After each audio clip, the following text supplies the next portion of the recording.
Una instancia como esta es súper relevante en el contexto en que Chile se ha comprometido con el diseño de las lenguas indígenas a nivel internacional, lo que implica un desafío que es no solamente crear programas y políticas desde la institucionalidad, sino que a partir de las necesidades que plantean las propias organizaciones que trabajan en materia de revitalización lingüística. Por lo tanto, esta instancia es precisamente una buena ocasión para poder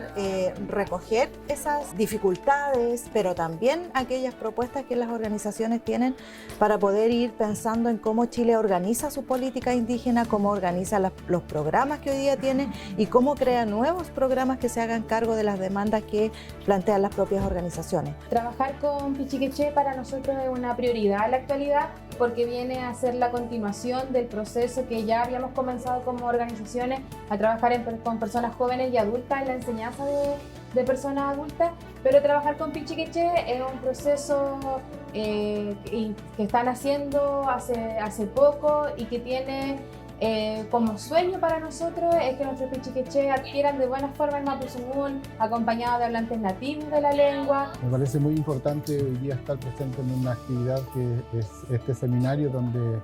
las propias organizaciones desde un modelo de autogestión, desde la participación de las familias, las organizaciones lideradas por los propios mapuches jóvenes principalmente, pero aquí hay una experiencia que es desde abajo hacia arriba. Yo creo que eso es muy relevante en términos de cómo se entienden los procesos, pero también en una cuestión metodológica de cómo hay que llevarlo. Me interesa harto el mapudungún porque soy nacida y criada